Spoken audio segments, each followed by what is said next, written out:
মশা নিধনের জন্য, ডেঙ্গু নিধনের জন্য কোনো বরাদ্দ নেই। ওয়ার্ডে ওয়ার্ডে চিকিৎসা নেওয়ার জন্য বাজেটে কোনো বরাদ্দ নেই। তাহলে এই বাজেট মূলত মানুষের পকেট কেটে নিজেরা সেই পুরাতন, এটা আমাদের জুলাই বিপ্লবোত্তর স্বপ্নের বাজেট নয়। এই বাজেট হচ্ছে সেই পুরাতন ধাঁচের বাজেট, যেখানে জনগণের পকেট কেটে তারা রাষ্ট্র থেকে টাকা আহরণ করে বিদেশে পাচার করবে। এটা একটা পাচারকারী এমন এক বাজেট করা হয়েছে, যেই বাজেট এদেশের সাধারণ নাগরিকের কোনো কল্যাণ নিহিত নাই।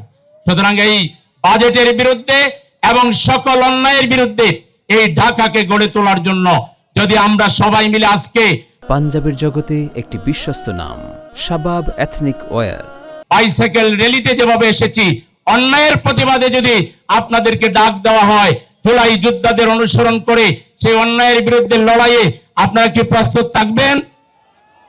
সবাইকে আগামী দিনের সকল নিয়ম এবং ন্যায়ের পক্ষে, অন্যায়ের বিপক্ষের যে কোনো আন্দোলন সংগ্রামে সবাইকে প্রস্তুত থাকার আহ্বান জানিয়ে আজকের এই সুন্দর আয়োজনের জন্য লাইফ সাইকেল বিডিকে ধন্যবাদ এবং প্রিয় সাইকেলিস্ট ভাইদেরকে, রক্তদাতা ভাইদেরকে আবারও আমার পক্ষ থেকে অনেক অনেক অভিবাদন, স্যালুট জানিয়ে, ধন্যবাদ জানিয়ে ইনশাআল্লাহ আমাদের এই একসাথে যাত্রা, ঢাকাকে বদলে দেওয়ার এই যাত্রা, যতক্ষণ পর্যন্ত ঢাকা, আমাদের এই ঢাকা সিটি বাসোপযোগী না হয়েছে, দুর্গন্ধ মুক্ত না হয়েছে, জলাবদ্ধতা দূর না হয়েছে, এখানে যতদিন পর্যন্ত মশা এবং ডেঙ্গুর প্রভাব বন্ধ না হয়েছে, আমরা একটি স্বাস্থ্য নগরী হিসাবে, স্বাস্থ্য উপযোগী একটি নগরী হিসাবে ঢাকাকে গড়ে তুলতে না পেরেছি। আমাদের এই সাইকেলিস্ট এবং অন্যান্য তরুণ বন্ধুদের এই যে অগ্রযাত্রা, এটা আমরা অব্যাহত রাখবো। আমরা একসাথে এই ঢাকাকে বদলে দিব, আমরা রক্ত দিব এবং মানুষের জীবন রক্ষা করব এবং আমাদের পরিবেশ সংরক্ষণ করব। আমরা এই ঢাকা শহরকে বদলে দেব ইনশাআল্লাহ।